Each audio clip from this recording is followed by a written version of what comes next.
Hello, and welcome to episode 27 of season 6 of Dualistic Unity. I am starting this one off because why the fuck not? It's been a while since I did that, and I always enjoyed doing so. It's been a long time now that we've been doing the podcast. It's funny, it doesn't always dawn on me, but it's very much a part of my life. And over the last 2.5 years, whatever that means, there's just been so many changes in how I view what I'm doing and why I'm doing it, and the impact it has, and so on and so forth. And I just wanted to say to our listener, thank you for coming along on this ride and for informing the ride and sharing the ride and resonating with the ride. I appreciate everything that you are. I appreciate everything that you try to do. And I appreciate how hard sometimes you can make it on yourself and even how hard it is otherwise. I appreciate you.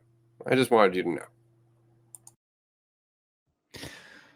Yeah, it has been quite the ride and quite the journey. And even that there's anyone listening to this at this point, and quite a few people listening at this point, it's like, I forget that it's been 2.5 years of doing these episodes. And it kind of, as much as there's been shifts and changes and growth, like each and every time it's the same sort of thing, same sort of realization or recognition. It's just that there comes points where it's not just a conversation. It's like application and applying it in your life and just jumping in to uncertainty, like being willing to let go of this idea that there is any guarantees of anything beyond where you're at, what you're doing,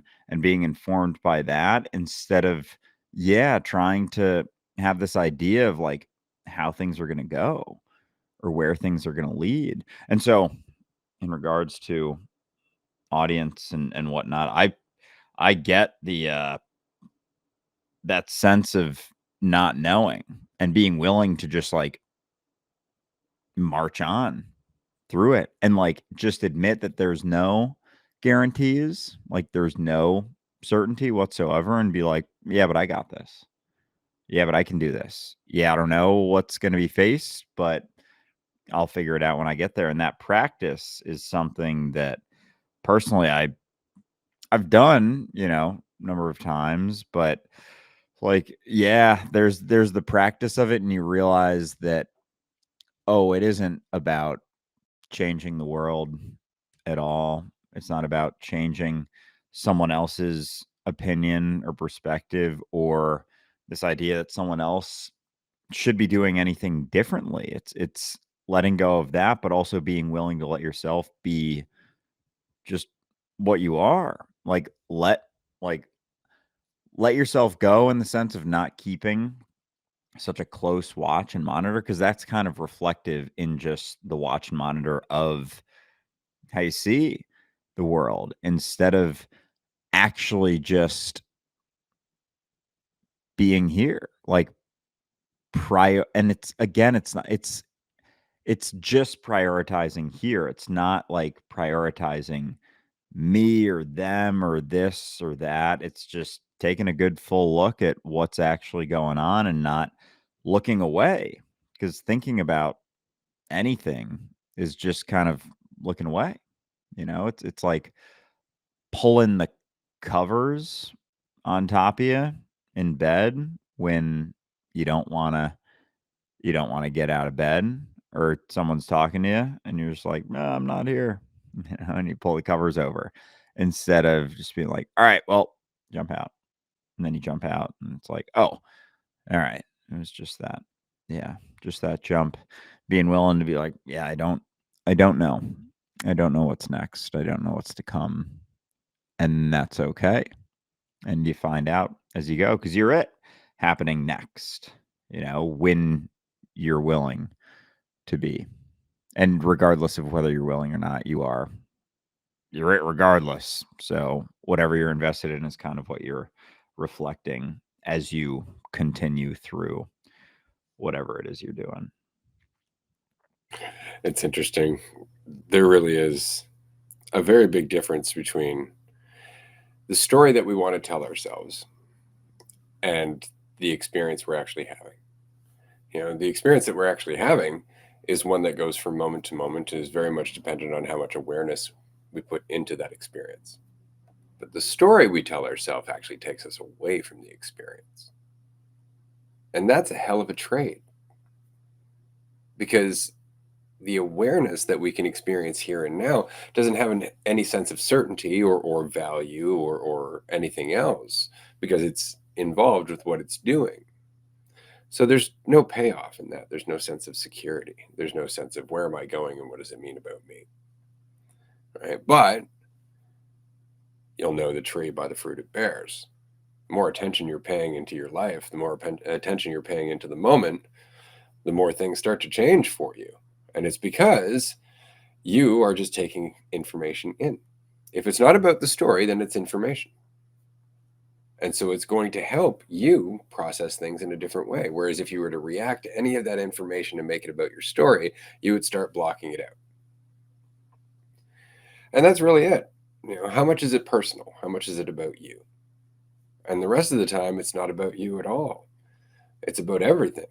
And you're just a point in everything doing its thing.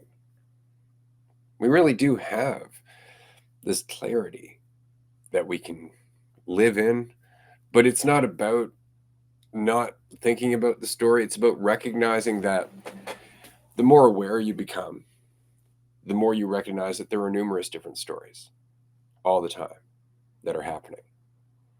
So many, in fact, that you can't stop. This is the world of imagination and creation, right? This is where you have authors and painters and people who do visual effects and movie directors and stuff like that. Like that. Just there's so many different perceptions of the world. There's so many different stories of what could be happening, right? You could take one scene of somebody walking across a room, maybe making different facial expressions as they go, and ask a dozen different people what happened there, and they'd have a dozen different answers. They'd have a dozen different perceptions of what happened there, right? Well, the same is true for the person walking across the room.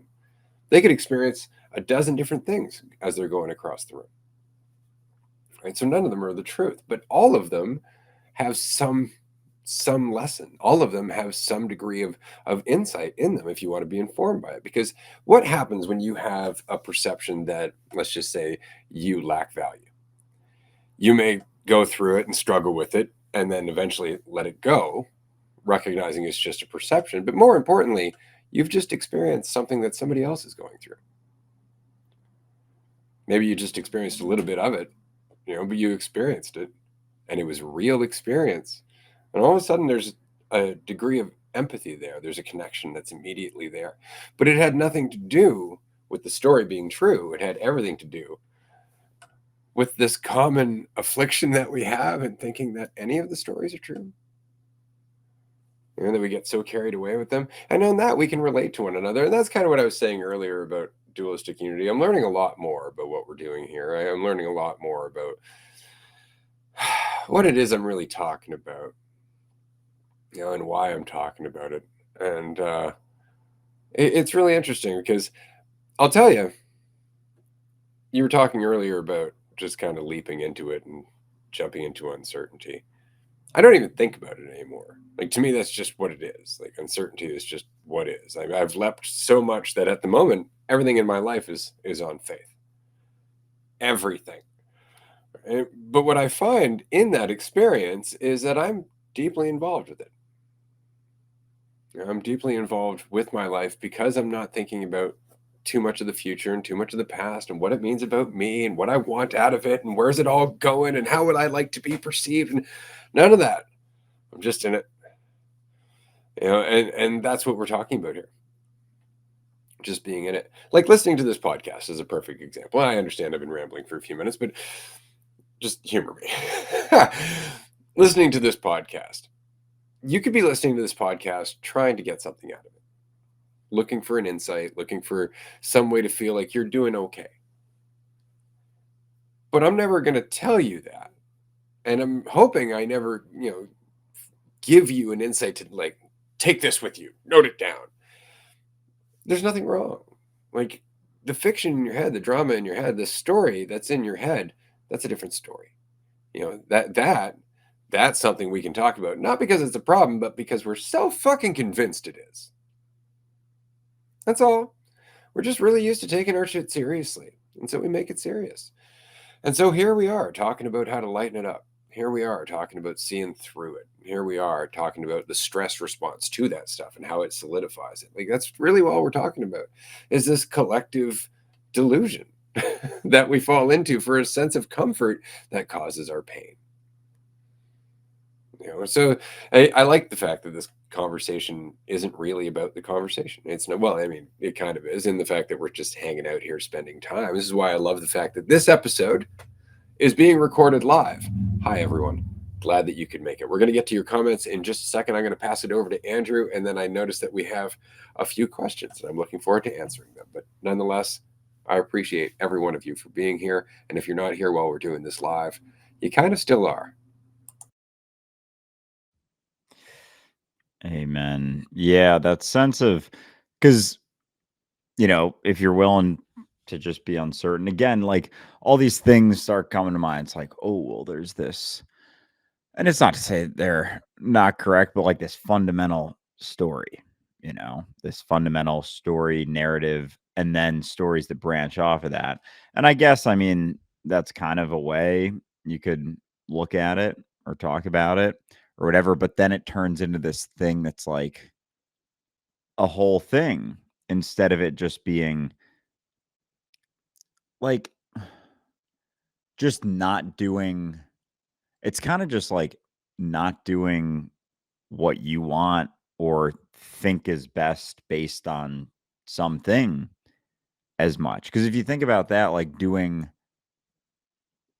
what you want to do all the time, and everyone's thinking like that all around, that's going to create, with like a tunnel vision towards it all the time, that's going to create a lot of chaos, like a lot of tumultuous, like a reality that's pretty fucking gnarly. If everyone's just doing what they want individually without so much sensitivity. And so it's not necessarily even like a black and, again, it's not black and white. It's a sensitivity thing, I guess. And it's like a spectrum of willing to take in, like, it's just willing to take in more considerations, really. And then doing things based on that. Like, instead of, it's just how narrow is the perspective that you're making choices from, that you're choosing from, and like how immediate is it? Because it's like the perspective of, instant gratification versus delayed gratification. But that's like, oh, I'll delay my gratification for me and my gratification, so I'm not gonna do this now, gonna do it later. And that's a component of it. And it's like something you can look at, but it's still for me, instead of it just being like, oh, there's a trade as I continue to try to satisfy that or do it, you know, under the server, or delay the gratification or anything. And there's still the continued deliberation, but like being willing to not be so sure or not take thoughts as truth and just keep going. It feels like a very different sort of thing. And so I've wondered if, like, thinking about something, just I'm gonna think about that for a little more, instead of it's just an alternative, but it's a tool. Like, it is very much a tool. Like, you can do it for a bit. It's just that it's like the servant master thing. Like, it really is, if it's taken and like followed purposefully. But there's also like, yeah, like some underlying sort of perspective that's there. That's, a lot of the conversation that we've had, especially early on in the podcast, the underlying perspective that it's like, yeah, the you that you're having in your head, like the you that you're thinking about isn't. And there's almost like things that stem from that. like, whether you're assuming it is or it isn't, and there is kind of like a black and a white thing that then plays out for every decision, like, that informs. Like, there's almost like a root informative thing, like, "No, I'm what I think I am, and so therefore this," versus, "No, I'm not, and therefore this." And I think, yeah, in the last couple months, I kind of went down, I like, we were talking this morning on the live stream, just, like, you start telling yourself a story, and you can just like, it'll start playing out just as a means of not continuing to pay attention to where you're at. Yeah. And it's addictive. Yeah. Because again, like we don't we don't have faith in ourselves at the end of the day. And what I mean by that is quite simply what you just said. Seems simple enough. Shit, the more self-absorbed I am, the less I'm actually getting good at anything I'm doing. Because a good portion of what I'm doing is actually just me judging myself. So my attention's never really on what I'm doing, which makes it impossible for me to get anywhere in what I'm doing with any degree of efficacy in a short period of time. It's all going to take forever. It's going to seem very fucking confusing. It's going to be very frustrating because most of it's about me and what it means about me. Isn't that interesting? We just take ourselves out of the equation. And suddenly, we're learning a lot more. We're learning a lot more. We're learning a lot faster. But it requires us to actually let go of what it means about us. That's the tricky part. And this is the funniest thing is the more you do it, the more you have to make this choice. Are you enjoying the ride? Would you like to continue on? Let go. Like, and that's it. You don't have to. You can hold on to yourself. And that's why in Hawkins' chart, he talks about 2 points in that chart where it's difficult to make the leap. The first one is courage, right? Where it's like, fuck it, I don't need the carrot or the stick. I'm just continuing on without a reward. I don't fucking need it. Life is just continuing on. And so there's a profound attitude shift there. But you see, right there, all of a sudden now you're not thinking about yourself as much because it's not about the reward or the stick, right? It's not about, oh God, I'm not going to get what I deserve or oh, I'm going to get what I deserve. It's not about that. Or it's not even about you. It's just about carrying on and shutting the fuck up. That's all it's about. Okay. So that's a really hard leap when you're used to just dwelling in thought because all of your thought is about that shit. All of the thought that's about the fiction of you is underneath that line because it takes courage to leave you behind. But when you make that leap, suddenly you have so much more energy, you have so much more clarity. And so you start getting really good at things. All of a sudden, you start excelling in your work. You start seeing more opportunities. You start taking on hobbies because you've got so much more fucking time because you're not wallowing or crying in the fetal position. Right. And so with that, suddenly comes not confidence, because again, it's not about the carrot and the stick, but it really does start to get tempting to start thinking about yourself as being an effective, efficient, intelligent person. It really does become very tempting to start thinking of it in terms of you're intelligent. And that's why the next line that's so hard to pass is reason. That part where it's about you being intelligent instead of you being intelligence, which is really another line in the sand where you leave the fiction of you behind even more. You know, that's the fiction of you being in control at all, of you being separate from any of this, of what you mean as you being the whole. You know, and that's a tricky one, but it's always just about letting go. And it's funny because it's after reason in Hawkins' chart where you find love and acceptance and joy is right after that. And it's because there's no weight. There's no weight on you being the intelligent one. There's no weight on you being in control and saving anyone. But again, with that lack of weight comes a lack of importance that can be threatened. That's the freedom. You don't get to feel important, but you don't fucking need to. And there's equality. That's where you start seeing everybody as you. That's where you start seeing everybody as the same in different fucking stories. You know, it's where you stop making the assumption that if you were in somebody else's position, you would do it differently and better. That's because that all comes from below that line of courage. That all comes from you needing to self-validate and you needing to think that you know what to do, that you're in control, that you know what's right. All of that That whole lack of empathy comes with that fucking fiction of you every time. Yeah. But that's it. That's the choice. Do you want to keep going? Do you want to enjoy the ride? Do you want to continue to see how much you can change, what your potential truly is? Then you have to be willing to stop making it about you, which means you get all of that and none of the reward that you want so badly that keeps you from having it.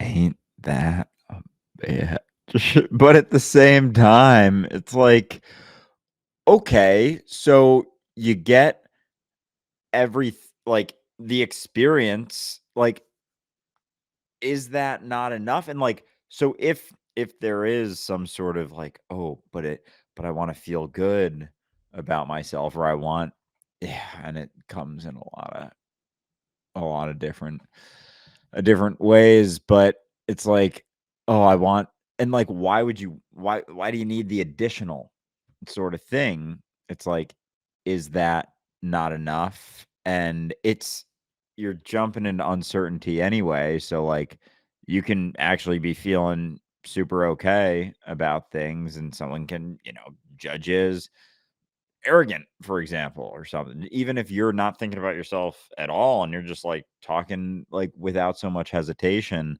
about something that it seems obvious but maybe isn't, and you start talking more, and yeah, like admittedly there's been uh like, yeah, it's like there's trades to everything. Like, every fucking from every moment to every life, and you can't do everything. You can't do it all. You can only do what you're doing, but yeah, you wonder, cuz yeah, the last couple months has very much been like a visible display of, at least in my experience, of like me fucking me me. And that's Oh. it. It's just visible to you because you're looking for it. Right? That's the point. Like I go shit. I go through shit all the time. And I used to assume that everybody knew. God, it's But then I realized they're all assuming the same shit. So they're so busy looking at themselves that they're not looking at me. And even if they think they're looking at me, it's usually through the filter of themselves. ah, fuck, man, that was a good quick check right there, because it's like, as soon as you start assuming that you know what's going on with you, it's like everyone else has to sit. It's like, nah, fucking stop that shit. Because because I remember when I was, and it's really, really interesting. Like, just intrigue. I'm way more intrigued about, my life and like looking back at it than like, oh, ah, ah, like all these sort of judgmental things about different points, different things, different things. Now it's just like curiosity, because I can see shifts even just in, when I was younger. Like, one of the first initial things, and talked about it early in content, that like shifted for me was like, no one's thinking about me nearly as much as I think they are. Like that. I think I read it in, because of course, like, I'm realizing now too how many of my words were like from something learned, taught, whatever. But, yeah, I get it translated through, but it was from Subtle Art of Not Giving a Fuck by Mark Manson. And like, just that right there, it clicked in a way, and I was like, oh fuck. And that, again, not making about yourself, realizing that it's not about you. Like, no one is seeing what you see, period. Like, we're trying to talk about, like, we talk about things and say things, but like, really, in your perspective, your assumptions about yourself, your assumptions about people, like, you're alone. You're very much alone in that. And so it makes sense why there's sort of like, I don't know, like, a big fear people have is of being lonely. Like, they want to be around something. Like, I notice myself if I'm like, you know, in my apartment by myself. I recognize there's like a, you know, an aversion to being alone. Like, why? Why is because I'm because it's this I don't know, like assumption that it could be anything, all sorts of stuff. It's just being left with yourself and all the stuff, and then it's like, yeah, because it's all you can't distract at that point. You're absolutely left with yourself, and, like, if you are making it about you, then there's gonna be it's like you can't you can't escape reality. You can just, like, cloud it out as best you can and fog it up, but, like, suffer a lot yourself for that. You can just kind of muddle shit up. It's like, whoa, things are looking kinda clear. I'm gonna fuzzy that up. It's like, oh, now I'm kinda, like, stumbling around and I have, like, fucking blurry vision because I just you there are things that, yeah, you think mean something about you that don't, and then when it doesn't, yeah, and the experience of that, it's like, why do you need any sort of reward? But yeah, it's like everything's always a trade. Everything's always a trade. Um, but yeah, I'm happy to get into some of the questions also, unless you Might want to as well, keep right? going. I mean, You want to keep we're going? definitely going to keep going, but this all ties together. I mean, what are we always talking about? We're just talking about awareness as a spectrum, as opposed to awareness as a concept. There's a very big difference, right? So, I'm curious to know your thoughts on prayer, not to God, but to others in our collective awareness. If someone is sick, for example, if tens of thousands of people concentrate their thoughts on healing them, can they contribute to healing? And I don't think it's a crazy thought if we are truly divisions of one. Now, what's interesting there is there's a lot of things that are interesting there. I'll start off by saying that first off. Um, I think that you're on to something. I don't necessarily think it's the way that you would like it to be. And what I mean is specifically the need for control or even knowing what healing is, as well as the idea of being divisions of one rather than the whole of the one in yourself, which is all very disempowering. And it changes how you meditate. It changes the level of awareness that you bring to each and every moment. And we actually have a manifestation series that we did. Hold up. There it is. You can find it on the website dualisticunity.com. We were talking about manifestation and the fact that so often the manifestation crowd, the audience, and the conversation kind of swings towards manifesting something in particular, whereas there is something that is happening constantly. And it's not as limited as just, I'd like a red bike or I'd like a new car or something like that. There's more of an impact on everything that's happening all the time from you, very much dependent on the spectrum of awareness that we were talking about earlier. So to tie into that, and this is why I brought up the manifestation series, there was actually a group meditation in the late 80s, early 90s. I want to say it's in Washington. You can actually find this.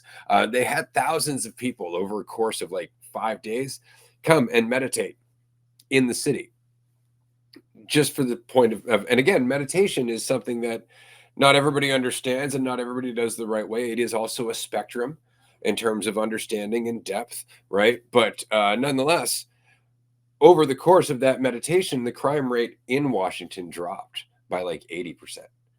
And before they had done that meditation, the chief of police had actually said there was no way it would drop by that much unless there was a snowstorm or a blizzard. There was none. The weather was fine. So that just goes to show you there is a measurable impact. But on the other hand, Dualistic Unity, for example, is involved with the Global Consciousness Project. The Global Consciousness Project has actually been measuring the impact of awareness and consciousness on a global and individual level for the last fucking 30 years using various different techniques, including random number generators and stuff like that. There was a measurable impact of 9/11, which is fucking mind blowing in itself. But they also have noticed that the randomness of numbers, for example, in a group of meditators will change, but that depending on the group, that may not be true. So, what's the variation there? What is the difference?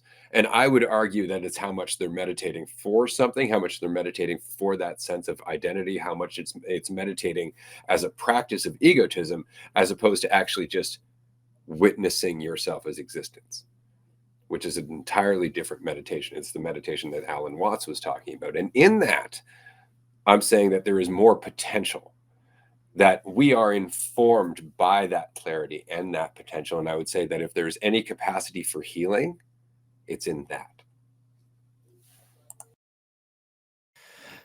Yeah, and just kind of to go on that last thing you said, like it really it kind of brings into at least clarity for me that it's not about like what you're doing even. Like there are things that you tend to gravitate towards if you are thinking about yourself versus not, but it's not the thing that you're doing that's gonna cause it.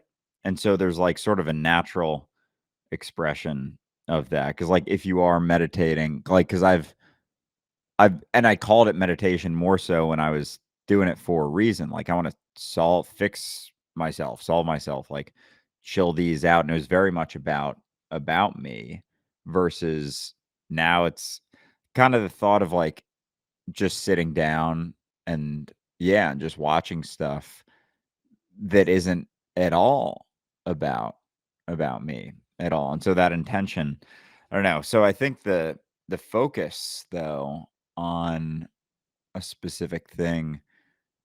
Yeah, I wonder like how much sway and oh man, now I'm like fucking thinking about myself a bit. I'm not gonna lie. I'm right here just like running through and I'm like, oh boy, am I There's your getting answer, like though. Like, how much sway does thinking about ourselves really have over the impact that we have on anything? You just experienced it in real fucking time. yeah, there But we that's go. how much it is. It's a hair trigger, right? This is why it always feels like you're threading a needle with faith, Ooh, right? Because it's not about you. It can't be about you because that's not faith. Right. So you're always just, slicing it ever finer, but it gets easier and easier to do so. So that said, we have people here in the audience. Somebody was asking if they can ask questions. Of course, you can ask questions if you would like to. I recognize that this person has followed me from Instagram, where I was having a conversation about Jesus and the Bible and so on and so forth. And again, like I want to mention this because this ties into what we're talking about to a very large degree. Um, Reading something like the Bible from a certain mentality, it just looks like, an easy way out. Like it just looks like, oh sweet, somebody's done all the thinking for me and now I know which path to follow. And better, they've given me not just a reward system but a punishment system, and they've given me a way to feel better than other people who aren't following this path, right? And so there's a whole mentality there that really goes back to like stage 3 and 4 of ego development, where somebody is still looking for that sense of security, where somebody is still looking for that sense of what is the right path as deemed by all of their peers. So that way they have that sense of security and that sense that they are going to be accepted and not ostracized. And there's a great deal that goes into the promise that goes with something like religion or the Bible. And so I understand that often people who want to talk about the Bible want to talk about the Bible. See, they want to talk about the Bible. They don't want to talk about why they need to believe in the Bible, why they don't question the Bible, why they, oversimplify things as a course of dealing with the cognitive dissonance that would go with a more nuanced conversation. This is kind of what I was doing with the whole good and evil thing. Somebody's like, okay, so I'm not sure. Are you saying that it's all gray area?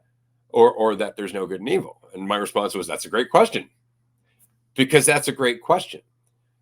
The problem is that they want me to answer that question instead of living with that question, and actually being informed by that question every fucking time they want to settle on some superficial assumption that validates their sense of being good.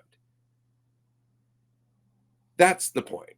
It's not to so quickly settle on something that feels so good when in fact that's the only reason you want to settle on it. It's to remain in that sense of uncertainty. It's to actually allow your intelligence as, fucking product of the universe or God or whatever you want to say, to actually function, to function in real time. But that's the difference. They want to argue theology. They want to argue that, well, the God I believe in is the real God. And it's laughable because it's like a child telling you why Santa's real. And ultimately, they're saying Santa's real because they want him to be. Now, that's not to say there's no God. Because again, the book was about an experience, right? By numerous different people. I fucking love that book. Don't get me wrong. Like when you really take the threats and the promises out of it, it's a damn good read. It's full of great symbolism. That's fine. But it's also something that's been twisted by politics. It's also something that's been, used numerous times over hundreds of years in different ways by different governments for different reasons. So instead of quibbling over the words which have been changed, instead of quibbling over, the stories which were pieced together anyway, we need to look deeper. We need to look at the experience we're actually having in and as existence. We need to be self-honest about what we're clinging to. Otherwise, we can never understand what anybody was talking about when they were talking about faith. Because all we'll do is we'll actually translate it according to our image of ourselves. If I think I am what I think I am, then I am something very small and very insignificant compared to the giant universe of chaos around me. And if I am small and insignificant, it necessitates a higher and more powerful consciousness. As opposed to not thinking about it. And like, I mean, that's what we're doing here is talking about that sort of thing. But there's like obvious, and again, obviously real application to it. But, and I say, but it's like, it can feel like this thing, I guess, yeah, like when you are honest with yourself, it's just a continued process of that and like continuing to do it, continuing to do it, continuing to do it. And yeah, it's like the let go or be dragged kind of thing. And there are certain things that it's like, because you, so many things early on in the podcast, it was like, oh, even that. Oh, even that. Oh, even that.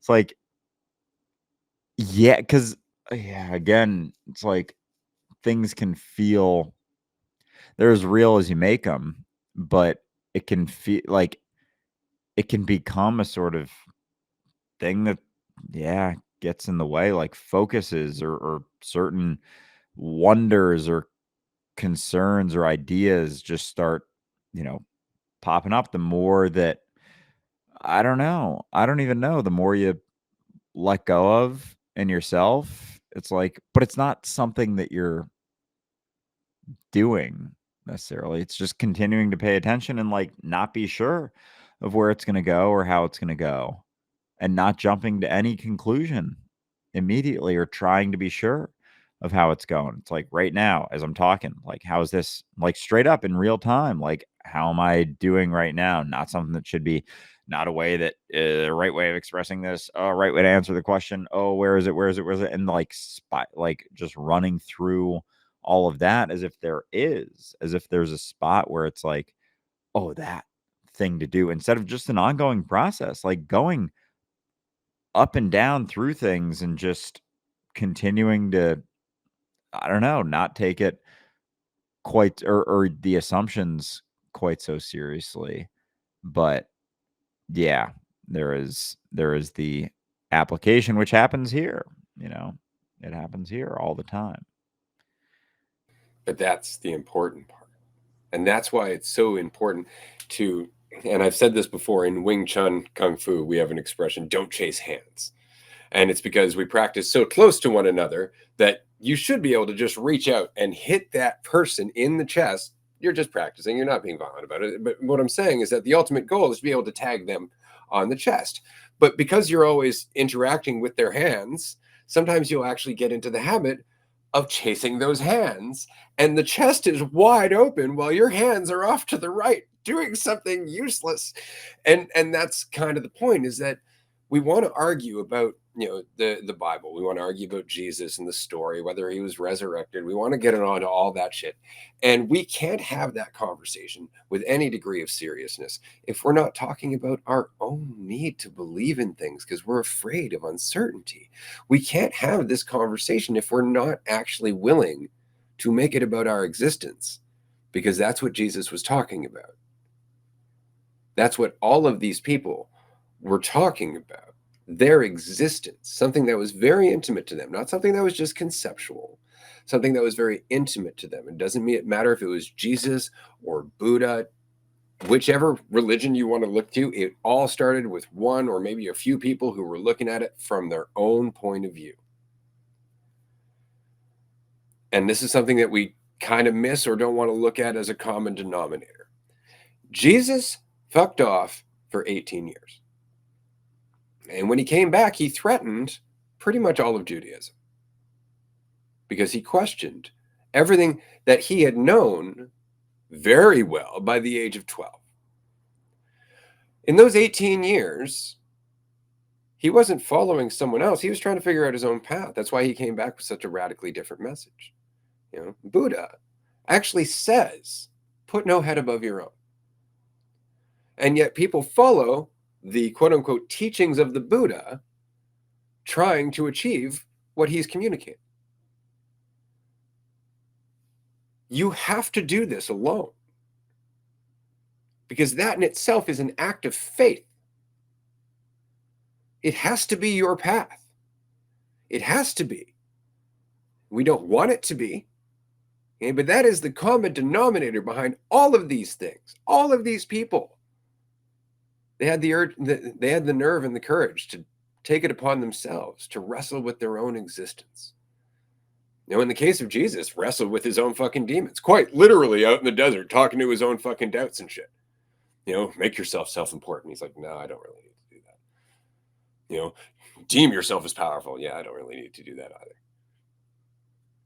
either. That's really all it is. I don't need to think about myself. I can keep moving forward. I can keep moving forward. And it's as ridiculous as if a cell in my body were to suddenly go, no, I know better, and just start rebelling against my body, because it knows better. Don't you know? Up until that moment, it was just my body in motion. It was literally an extension of my intelligence. Why do we have any idea that we're different?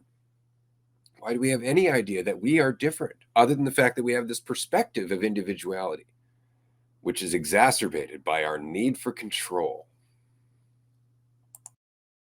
Yeah, very much so. When you put the cell in a body,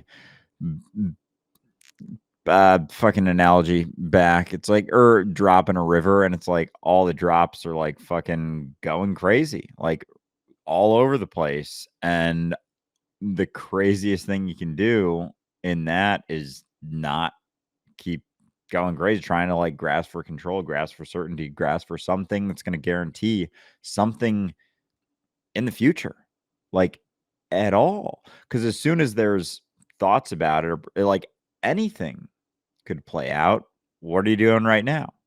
Where's your attention right now? Like this is it. This is what you got. And like how you're doing right now is also in that realm of you don't know. You can assume, you can make assumptions for sure, but yeah, in that, like, you can't look around, you can't look to anyone else, you can't even, like, I mean, you can, I don't know, explain, yeah, it's like, it's not like you can explain, it's just like doing your thing, living your life, like, it's not that deep necessarily, but it's what's informing that. And again, it's like, all the I don't know. I go back and forth, and now I'm like fucking judging myself for talking about like saying deep. I'm like, what the hell? And sometimes like I'll fucking jump, and now I'm like, fuck it, whatever. I'm already like feeling all this stuff inside and just talk my internal shit sometimes. And it's like, yeah, I feel like that could get annoying as I'm doing it again, but you keep going through, and like who's to say that's not just appropriate to what's going on. But yeah, it's like it really is just doing it alone, and it's like, mm, yeah, it's like it's done to you, or you choose to do it, to go it alone, and yeah, just not. Dude, if your relationship with existence isn't a personal one, there's a fucking problem. Like that's very much the point. So this goes to the next question from the comment section. And again, I want to voice. I appreciate you being here, commenter. This is a great conversation. It kind of all ties into what we're talking about. Sir, you don't have to be so formal. Do you think all Christians have this clinging that you speak of? Because that wasn't my conviction or hope of my faith. You've answered your own question just in your need to identify as Christian. Why do you need to identify as Christian? Why do you need to hold on to this idea of yourself other than for the comfort that it gives you, that you are on the right path and what it means about you and the community that you're a part of and all of that control, all of that superficial concept that's not actually the truth? When in fact, without that small thing, without that label, you would be closer to reality. You would be closer to everyone because it's the labels that divide us. It's the ideas that divide us. That's why I said before, and I know I think I said it in Instagram recently, the only true binding religion is none. It's the one thing we all share by default: uncertainty and existence. And that's the point, is your relationship with existence, not your relationship with your idea, because that's a very different thing. And this is, again, where religion kind of leads us astray. Your idea of God is not God. Right? That's the point, is that your idea of air is not air. Your idea of your brother, your sister, your friend, your wife is not your brother, your sister, your friend, or your wife. Your idea of a tree is not the fucking tree. So it is obvious that your idea of God, your idea of Jesus, is not the reality of those things. That's not to say they don't exist. That's not to say that God isn't real. It's just not what you think it is. And the danger there is to make it into something. And that's the warning about false idols. And that's the point. That's why Yahweh means ineffable, undefinable. And yet we do nothing but have an idea of it.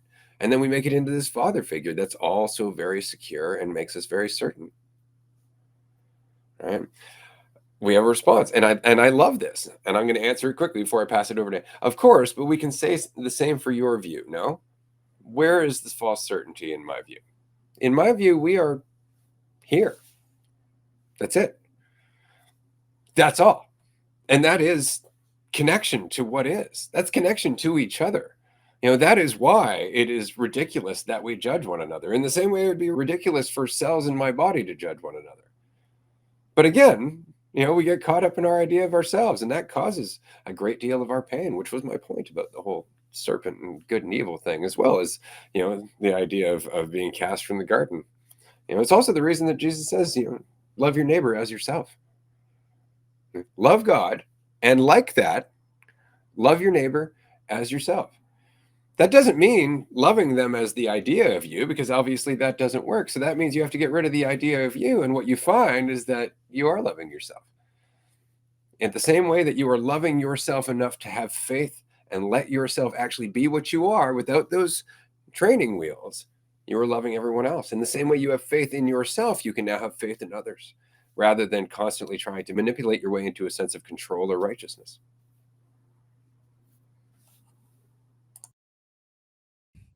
Yeah, because and even philosophical conversations will start talking about here, like being here and what that means, everything that goes with that. And it's like it's can be fun to discuss, but there can be like yeah, I guess it's that part of that spectrum where it's like, how well can you talk about here? How well can you do something here? And again, that's another judgment, and it's a sense of like, yeah, it gives that feeling of like a good feeling. And that's so much of a driver, is just like good things are things that make me feel good, and bad things are things that make me feel bad. And that's kind of as simplistic as we've made a lot of things. Like, why is that? Why is that bad? Exactly. It's like, and again, I maybe it doesn't apply to everything, but it certainly has that sense, because beyond that, it's like, what is good or bad? What is the right or the wrong thing to do? If it's not about how you feel anymore, then it's just what it is. And there's like a difference in decisions and applications and ways of living life when that doesn't have to be like the bottleneck to every decision or everything that you do or assume. We're getting some more comments Oh, I here. was reading it. I was gonna let you finish your point before getting to Okay. them. Yeah. Yeah, go for it. Well, it's this, you're just assuming falsely, religion has to stray someone when it could have the same impact. No, what I'm saying is quite clearly, and I'm saying this, and I just want you to think about it without the burden of trying to defend yourself. Just listen carefully, okay? If you're relying on what somebody else is telling you, you're relying on your assumptions about what they're telling you. And so now you're going through an extra layer before you can actually get to a relationship with reality. Do you want a relationship with your religion, or do you want a relationship with God? And what I'm saying is that religion is the avoidance of God, which is why religion is always based on someone who experienced God, and then everyone after that followed them without being able to do the same. And you can argue, well, some of the apostles, that was a long fucking time ago. Any new Christians? Anything like that? You can say I'm falsely accusing or falsely assuming about religion, but I would say that's cognitive dissonance. See, what I'm saying is that in clinging to this idea of yourself, to this structure, to these assumptions about Jesus, and justifying all of the shit that goes with the making of the Bible, and I know from your comments, you're like, yeah, critical thinking is really important. Great, great. So why cling to it? Outside of lack of faith in the reality of God. Remember, Jesus didn't have a New Testament, and he straight up questioned everything about the religion he was raised with. Why aren't you doing the same? You don't think that's the common denominator? Or is it just that it's too uncomfortable? Is it just that you would actually have to face what it means to do that? To walk alone, to make it your own path, to have your own experience of existence, to try and communicate that despite people judging you, despite people telling you you're crazy, despite people getting angry that you're threatening their beliefs. Does that sound like someone? Does it sound like someone that you've been looking up to? Why not fucking do it? Why sit in the bleachers? Why take the safe route? Why travel that wide path that's held onto by so many when you could quite easily just follow the narrow path that is your own?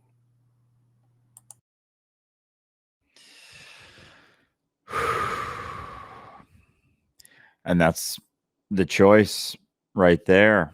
And it's a yeah, it's a choice that cascades into all different things without any guarantee whatsoever. But it is, yeah, it's a choice and a thought, and like, not a thought, but it's an opportunity. And yeah, I'm when it comes to that sense of like looking for someone, like it's letting go of the need to be validated in any way, like any decision, any way of interacting, anything that you do, needing any additional like, this is this is good, right? This is okay, right? This is, and it's like as basic as that. Like, it seems very real when you put it like that. Like, you're getting ready to go to a dinner, like in college, and you kind of get a sense, or at least this is for me, and you're like, what's everyone wearing today? And you're like checking in. It's like, don't look around, show up with whatever you're showing up with.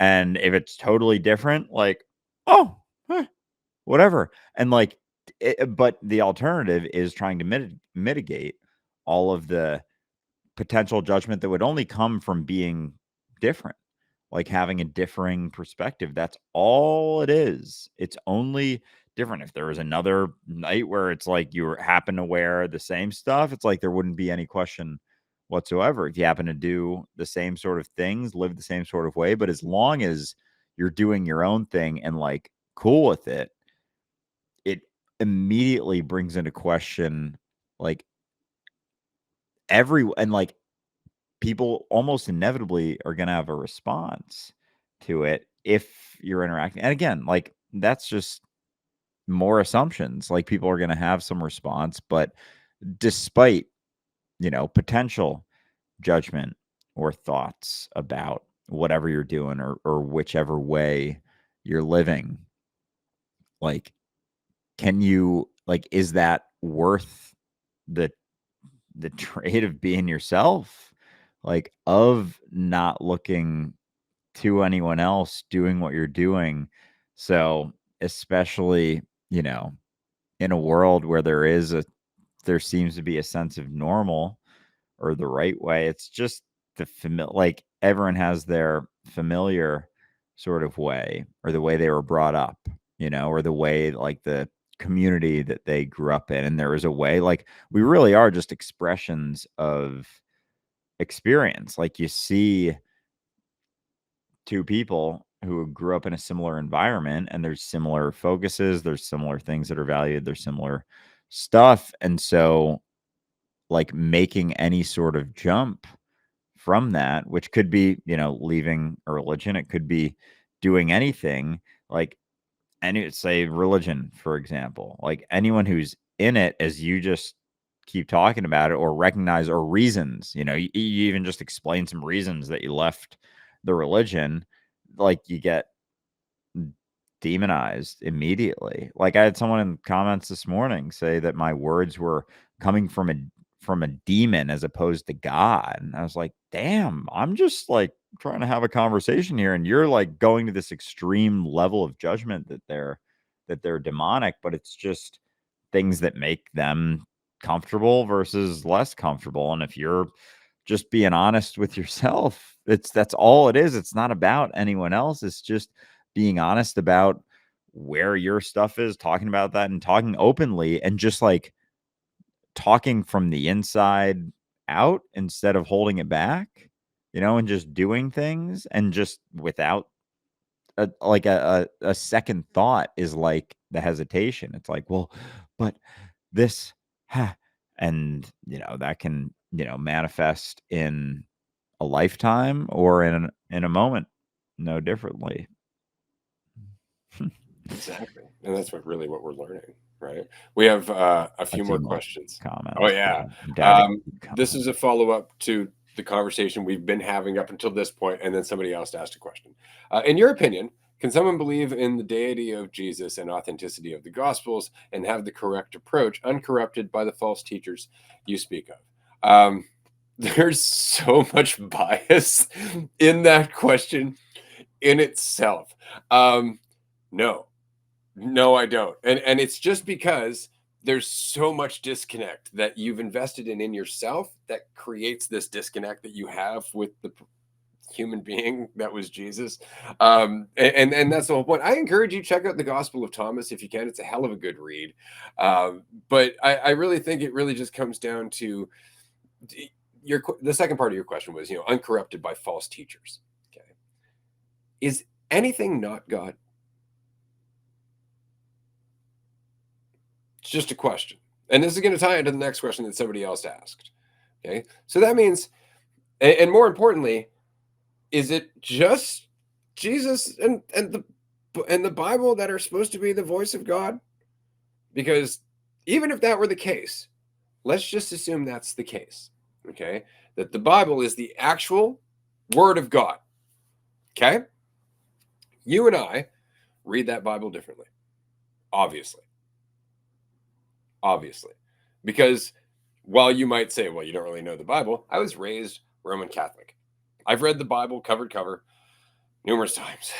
I devoted the first 15 years of my life to a firm fucking belief in Jesus as a way of dealing with all of the shit in my life, despite how much my life was hard. So, yeah, I believed. I had considered seminary. I was going to be a priest. I was going to do the whole thing. And what I'm saying to you is, after a lifetime of looking at it, not as, oh, fuck, there's no value in that book whatsoever, but actually giving it a certain degree of credibility in conjunction with a path of growing self awareness and self honesty about why I wanted that book to answer so much for me. I have found there's lessons in it for sure, but there's lessons everywhere because it's you learning them. It's you learning them from yourself, and it comes down to your willingness to question yourself. It comes down to your willingness to question your assumptions and question your false certainties and question your beliefs and question all of these things you cling to, because that is faith in yourself and God, if you want to look at it that way. But they're the same thing, because as you question that idea of yourself enough, you start to recognize that that's the only thing that's making you feel divided from God. The idea of yourself, the one that you judge in the same way that you're judging everyone else. Judge not lest ye be judged. That actually means the same thing. Like, if you're judging, you're validating judgment, which means you're going to fear everybody else's judgment, even though they're just yours. They're just yours. So that's my answer to that.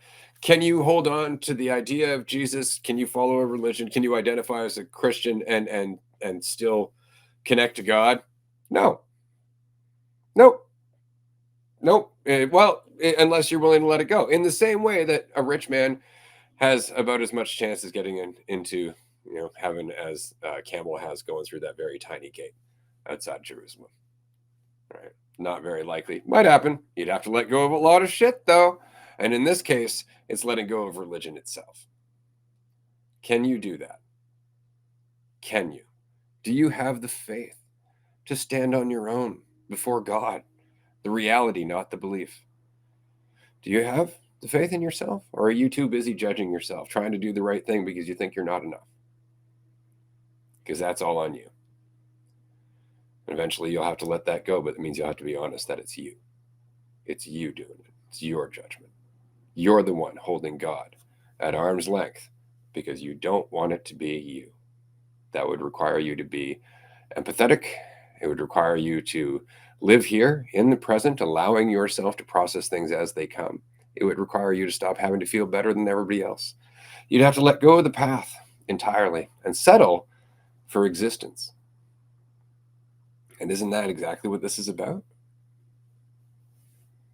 So that said, we have another question, but I'll pass it over to Andrew first. Yeah. My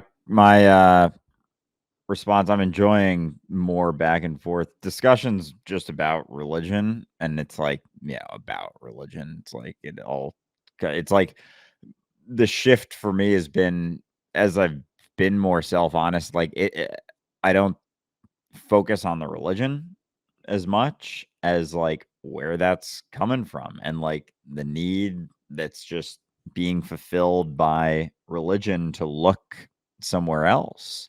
And it's kind of like there's like a sort of basicness to not looking somewhere else. And so religion is just a way that someone can look somewhere else to feel like they're doing the right thing, living the right way. And it's like we're all just looking for the right way to live. And so if there isn't so much, it can almost feel intense just because it's like you're like each and every moment your reality like expressing whatever's going on. And so knowing the right way to live is something that's like a continuous, it's not right. It's just the way that life is happening is a continuous thing. And so it can feel, you know, I don't know, frightening. Again, it's not that. I'm like coming up with stories about just being here because like part of me is like, I don't know, that whole thing. It's like there's a lot to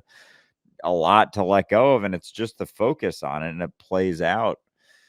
It plays out, but there is, an experience of just the things that you could think about or look to or wonder about or have in consideration so much. And so it really is like letting go of the concern, continuous, like whatever's going on outside of my experience, wherever I'm at, whatever's being could be thought of about it is like, it's I'm just doing my thing.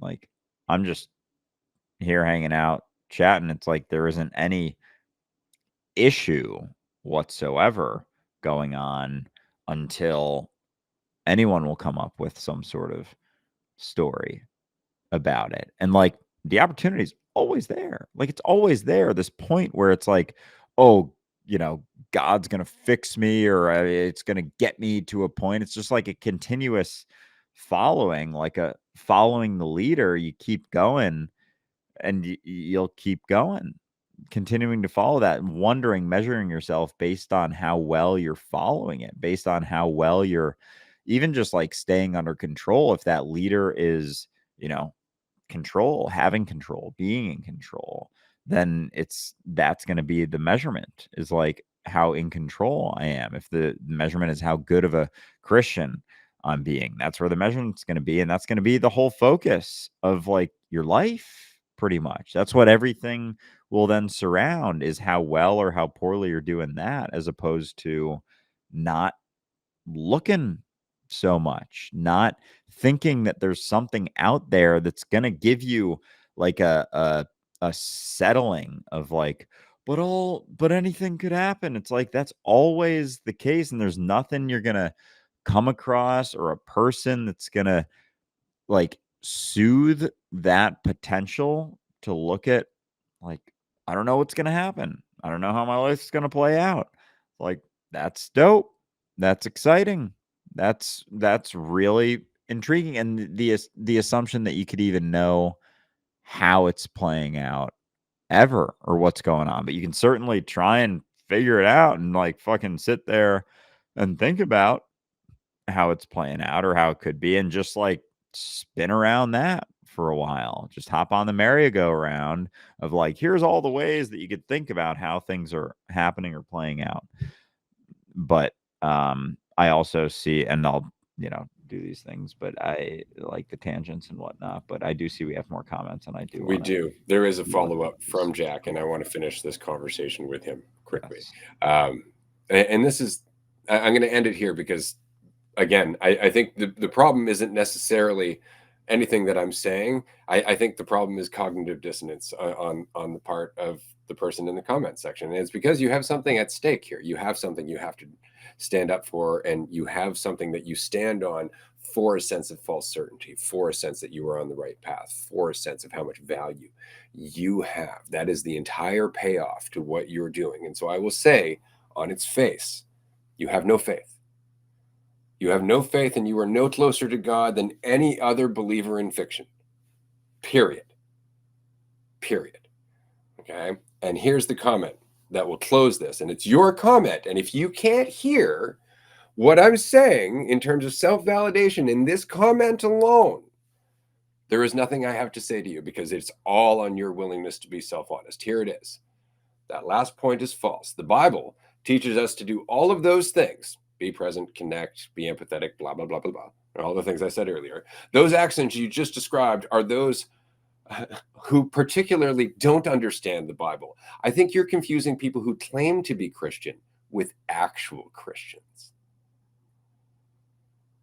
I'm not even going to comment further on that. If you can't hear the self-soothing, self-validation need to feel above others, the reason that you hold on to this, if you can't hear that shit yourself, it's on you, man.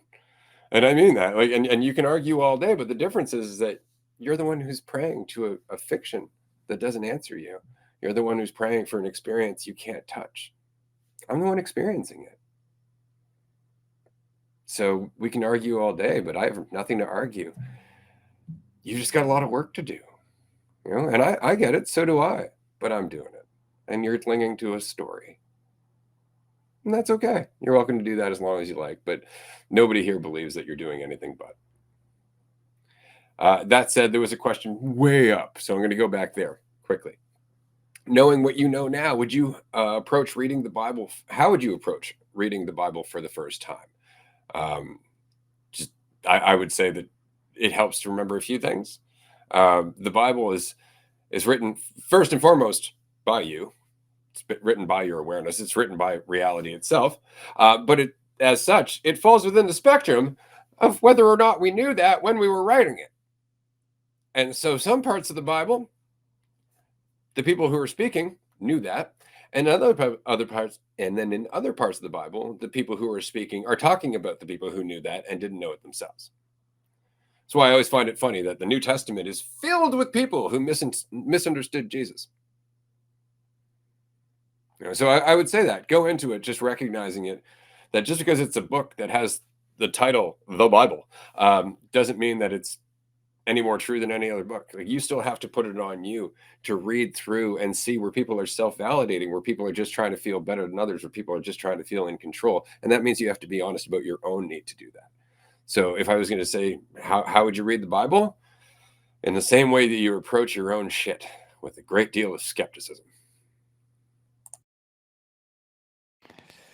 Yeah, and, like, yeah, just a willingness to even there, like, not wonder about how to do it, like, the right way to go about it, or that anyone's perspective of anything, it's like you can go into everything kinda with that hesitancy, that grain of salt, and so certainly something that you read from over time, but I guess there's that underlying, like, need to feel like there is, like, an absolute truth. It's like, "No, this is the answer, and I'm just gonna assume that and then read everything through that because I want there to be something." I want there to be something that's gonna give that fucking sense of, "Am I doing the right thing? Oh, it's just something to follow. Oh, it's just these steps. Oh, it's just, just gotta live that way, and then I'll be good." And, like, fucking you can do that for your whole goddamn life,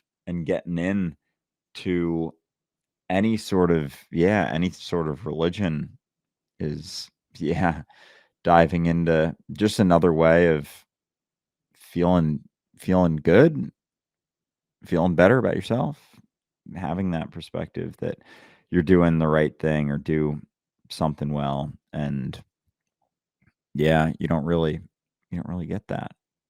But like we were talking about before, that trait of,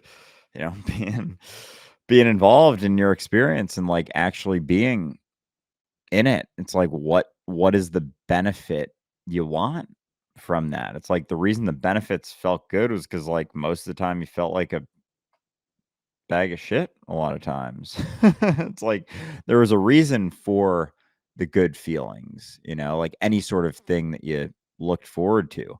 Like heaven, especially, which is a big one that's like an ultimate clinger, for a lot of Christians, is like this prolonged sort of sense of, well, I'm at least doing the right thing here. And that's gotten more and more like muddled, I feel like over time, at least my life, but a lot of Christians will still hold on to that. Like, well, it's like this absolute sort of thing. And I haven't experienced as much with that extreme side of it. So I don't, yeah, I don't think about it like that so much, but that's the ultimate. Like, I mean, the thought of hell, I forget how much like it's that thought of hell, it's kinda just, like, scares people into believing, and it's just, like, such clear fear manipulation, and then, like, having an answer in response to a problem. It's like the classic, media thing, like, create a problem that we have the solution for, and then give the solution, or give instill a fear, create a problem, yeah, give a solution and answer, and then that's what you that's what you keep doing. Keep people rolling and keep people going. But yeah, it's always gonna, yeah. Well, it comes back to what we were saying earlier. Like, there's a developmental process that happens in human beings, and most of us don't know that. We don't look at that. We aren't aware of that because, of course, it's not in any way looked at in the schooling system for the most part. But if anybody's curious, check out Jane Levenger, Steps of Ego Development. It came out in the 50s. It's not hard to find. There's all kinds of articles on it. The point is that throughout that development of our ego, of our identity, the idea of ourselves, we become increasingly willing to question the idea of ourselves. That is the mark of an adult. Right? An adult is somebody who no longer relies on the idea of themselves and the ideas that validate that idea of themselves in order to interact with the world, which is why they're able to empathize, they're able to collaborate, they're able to cooperate, they're able to actually make decisions with a rational mind because they're not lost in their drama. So we know as we develop that we question concepts in order to see the nuance of the reality behind the concept. Okay. In the same way that a tree is not the idea you have of a tree. A tree is not the word tree, right? A tree is far more involved, right? It's not just wood and leaves either. There's a whole thing there where it's like fighting gravity all the time and it's breaking the laws of physics and it's doing all kinds of shit. Like there's a lot happening in a tree. But you need to be willing to actually question that. And most people don't want to because then all of a sudden they're like, is that tree looking at me? And it's just a different way of looking at the world. It makes them very uncomfortable. But that's again the mark of becoming an adult.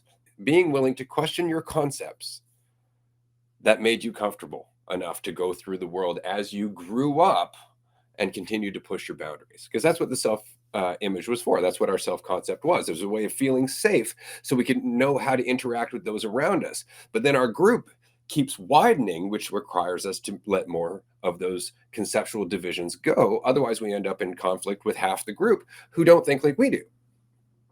This is why it's the stages of ego development. Ego development being eventually letting that fucker go as truth entirely. Okay, so now knowing that growing up means understanding that the concept is not the reality. This goes back to the question that I always come across, and I came across on Instagram today with the Christian argument. Well, do you not believe in absolute truth? And my response was, I think you're confusing conceptual truth for truth, because that is exactly what they want. They want the truth. There's a God, Jesus is his son. These are the things I'm not supposed to do wrong. These are the rules, and this is where I'm going if I do it wrong. Yeah, that's the truth. And doesn't it sound superficial and conceptual? And there's so many fucking holes, and like there's just none of it actually makes any sense, or none of it survives any scrutiny because it's all fiction, right? And it's all just self-soothing fiction at the end of the day. But you don't know that if you're a fucking toddler. You don't know that if you're a preteen. You don't know that if you're still in a state of mind where you need to focus on ideas that validate you and make you feel safe and secure, and more importantly, welcome in a peer group.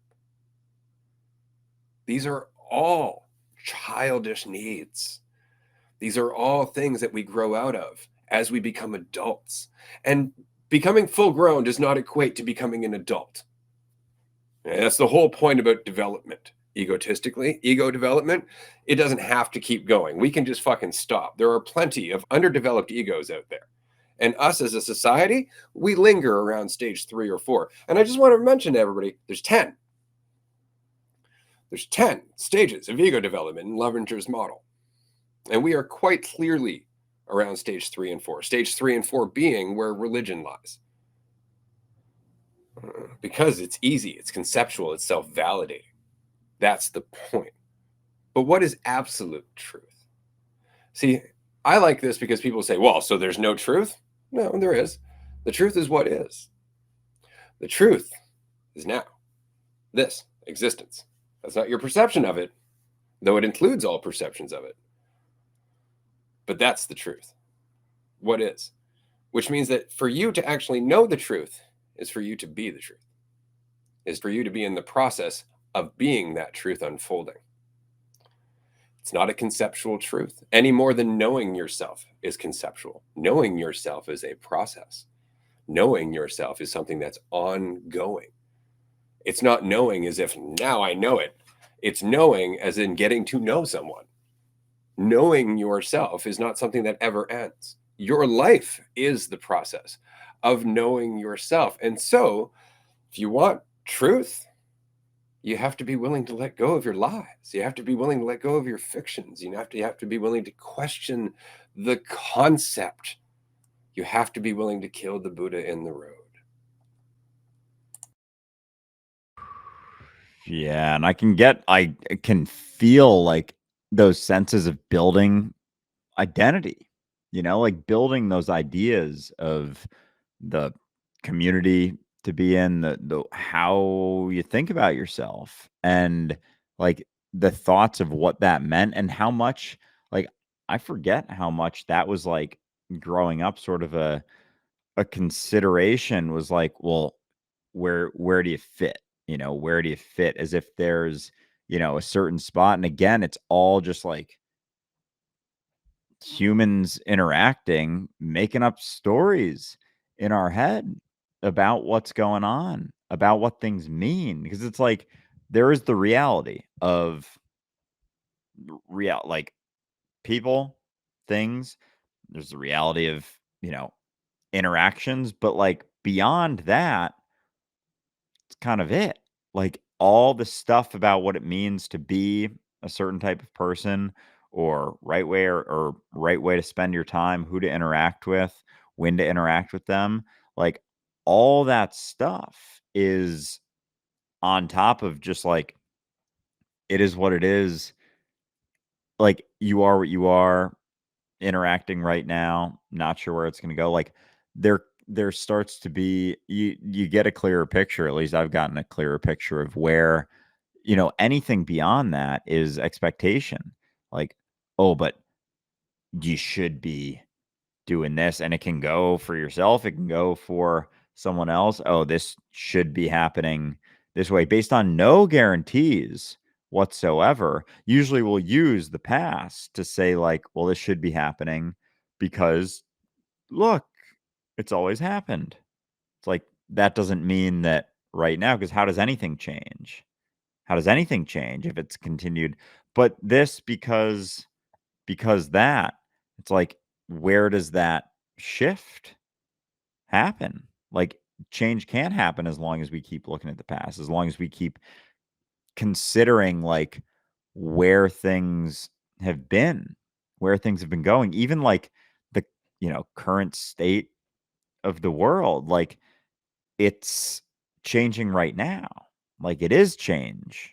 It's changing right now. So as soon as we have any idea of how we're doing, how things are going, what's happened, how they should happen, it's like it's all fucked up. Like we're probably a bunch of steps behind. We have no idea what's happening right now. Like how even saying it, dude, like society is this. It's like that's an insane thing to like blanket, like it just so quick, like wrap it up. It's like this is what society is right now.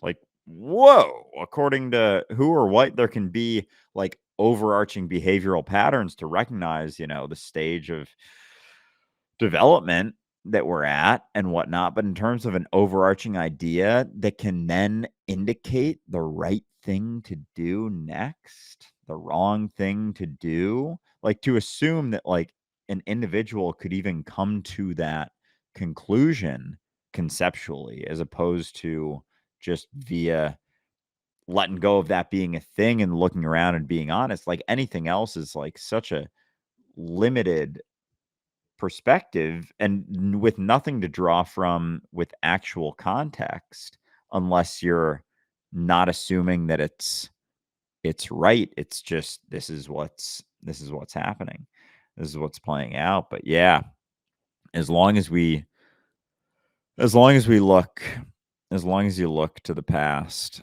for things, for the right way to be or act or just do that, it's like that's not being informed to the same degree. It's kind of just keeping everything the same. Maintenance. And I think we've been just trying to maintain for a while, for a long time. And then again, it's like, I don't know how long. I don't know shit. It's like, are you doing it right now? That's the only thing that really matters. Right, because that's the thing, when we look back, we're like, we've been maintaining a long time. Yeah, I mean, observably, I mean, you can look at the majority and go, "Yeah," but it doesn't mean that there weren't people, underneath there, going in the opposite direction. There had to be. Even the story of Jesus is one of those fucking people. That's the thing, like, I like the story. I like the story. I don't need to have a superhero to protect me from the universe because I'm not that afraid. But the story is cool.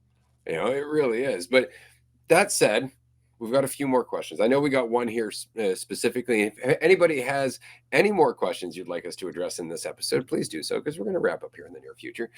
This one's good. Do you believe in supernatural beings living in other dimensions? I want to preface this by saying if they're living in other dimensions, it is entirely possible that it's natural there. I don't know if they would still be considered supernatural, being that it's another dimension. It may have totally different rules of physics. Like there might be something entirely different about it. So, no. The answer is no. I don't believe. Do I admit that all things that can exist do exist and will exist at some point in eternity? Yeah, absolutely. So, whether you call those other dimensions, other timelines, whatever you want to call it, yeah, they exist by virtue of the fact that they must. Um, I'm not going to go any further into that because then people are going to start talking about astral projection. Can we get there? Blah, blah, blah, which comes back to the point that Andrew was just making. Who gives a shit? Like, is that really the important part? And I'm not sure you're going to ask that question, but I just want to, caveat and just say, I don't fucking care.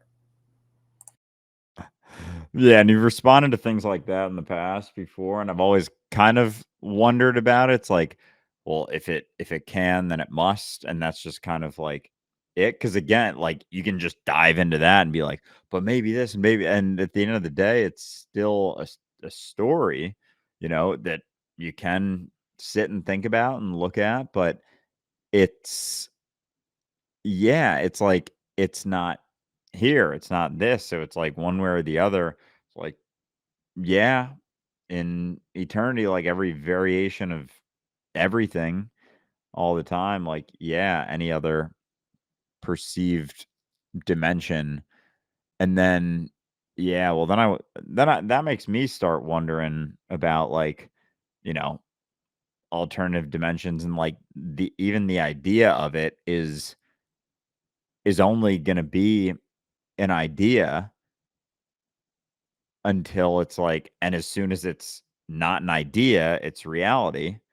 So it's like it's like it's fun to wonder about, sure, but that's, I guess, even anything outside of what's going on right now. I can make some sort of story about what's going on, about, and it can feel like, another place on earth. You can think about that right now. It can be like another dimension that you're just like thinking about. Other things are going on right there. And it's like, I can't even guarantee that necessarily. I can't actually guarantee much outside of like just what I'm doing right now, like for any variation of anything. So it's like, yeah, kind of like, yeah, it's what it is. And yeah, that's it. This is why I like the original practice of like the Gnostics. Let's just say, like, I'm not advocating for Gnosticism before somebody fucking says that. What I did like though was the fact that they didn't have a head. Like, there was nobody who was the leader of the Gnostics. Like, that didn't exist, right? It was just pockets of people who would get together and talk about self awareness because Gnostic comes from gnosis, which means self knowledge. That's what it means, right? And so that was the practice. That's what they were talking about. Self knowledge, self awareness. That was the whole fucking thing, right? And so I find it just fascinating to go back to that. I'm not sure why I went on that tangent, but I did. Oh, because we have a question regarding organized religion. So the problem that I have with organized religion is the fact that it becomes a religion, right? It becomes, instead of everybody just talking about their existence, about their journey to self awareness, through self awareness, as self awareness, however you'd like to describe it, right? Because in that, it's like synapses coming together and suddenly firing. That's a conversation because it's a conversation grounded in reality, grounding in the questioning of assumptions about existence. So that way you can come closer and closer and closer to that nuanced reality that's beyond the concept. Okay. And so somebody was saying here, one reason for organized religion is community and socialization in real life. That is definitely an argument that religion makes, but you'll notice that it's always limited to people who agree with you. Right. And so I like the next part. It's a place to meet new people. Sadly, that's why a lot of people go to church and continue on the facade that they believe, because otherwise they wouldn't know who to interact with. We need more places outside of the church for people of all ages to routinely come together. Yeah. Yeah, we do. We do, but we need to be able to do this with almost, the mentality that the church claims to have but doesn't really embody, which is to actually make it not about any one person or any one organization or any one message or any one dogma, right? It's actually just to be a place for, like the Gnostics, people to come together and talk about their journey as self-awareness. And so while we don't have the resources to make these places available as yet, we do actually host groups 5 days a week on Zoom, because that is the best that we can do, is create a virtual space wherein people can come together and talk about self-awareness, face the challenges of self-awareness, empathize, and actually resonate with people going through the same shit who feel just as alone as you do. And there is nothing to believe, there is nothing to follow, there is no dogma to hold on to, there's no religion, there's no church, there's nothing you can label yourself, because I'm going to call you out on that shit if you ever do. It's like, I'm part of the dualistic unity. No, no, you're still on your own. It's your relationship with reality, and we know it. We know it. And so this is something that we are growing right now. We've been at this for 2.5 years. And ultimately, we're going to continue to do this. We do in-person retreats. We've done 10 so far. We've got one coming up at the end of May in Colorado, where people can come together. Exactly like you said. It's not a church, because who wants that? But it is a dope house where we all get to hang out, talk to one another, have any degree of conversation, whether it be deep and philosophical or just fun while we're playing pool, but it's a chance to actually share existence together, to share this moment that is real, rather than any bullshit description of that moment that makes us feel better as people, right? It's a place to be uncertain and to know that that's okay. So the retreats are the best that we can do for that right now. We're trying to organize other events as well. We'd like to do a music festival. We'd like to do a comedy night, that kind of thing. But right now we're in the middle of expanding, which actually is a good opportunity to mention that we're looking for investors. If you would like to invest in Dualistic Unity, like I said, we have been here for 2.5 years. We are in the top 1.5% of podcasts globally. We're not going anywhere, but we are going to expand fairly quickly and in a big way. And so if you would like to join that, please do by clicking on the QR code there, or going to dualisticunity.com/invest. Doesn't mean you have to invest, but at least you can look at the presentation, and then you can, give us some feedback. You can find out what we're up to, where this is going, where this might potentially go, and some of the shit that we've already looked at in terms of not having a ceiling. Because again, this is an act of faith. Dualistic unity is an act of faith. Showing up here and talking to you is an act of faith. Showing up here and being myself is an act of faith. All of this is just me and Andrew and everybody here in the audience and everybody listening, and you yourself putting yourself out there, being willing to question things that made you comfortable, because that's exactly what I'm going to do here. That's exactly what Andrew's going to do. It's exactly what we're doing. And so just showing up is making an impact. Just showing up is an act of faith. And I very much appreciate it. But on that note, we should probably wrap up here. I don't see any more giant questions. And so for the time being, we shall put the Bible argument away. If you would like to join us for tomorrow's call-in show, you can, every second Tuesday at 6 p.m. Eastern Time here on Twitch. Oh yeah, call-in show tomorrow. This has been fun. I'm enjoying the religion conversations quite a bit, because I have way less experience, like just having, like, even like in person, like interaction, like live interactions, thinking about like what's there, and wondering about, religion, because I've been through religion. I grew up Catholic, like sort of. It was like a half-ass Catholic. Did go to a Catholic school hardcore for 5 years. So got a good interest there. And that was at a point I remember, like really wanting to go to that school too. That was at a point where I thought, I was big into golf, and I was like, I'm gonna be the first golfer ever to say a prayer on the rosary during 18 holes of golf. Imagine, dude. Imagine. Like that. There's like some trajectory where that happens. Like, I had to make a choice basically between golf and baseball when I was younger.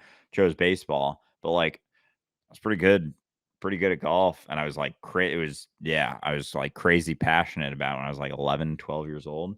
And I was also like super into being a good follower of the fucking church. Like I wasn't like big into everything about it, but like, yeah, I was big into doing the right thing. And so, yeah, it's funny. I forgot that. I had that thought. I can remember so clearly thinking like, I'm gonna make the tour and bring the rosary, bring Jesus with me. I forget that I was like into that for a bit, like with the religion. I kind of only think about it like towards my later teenage years, but that's funny. That's funny.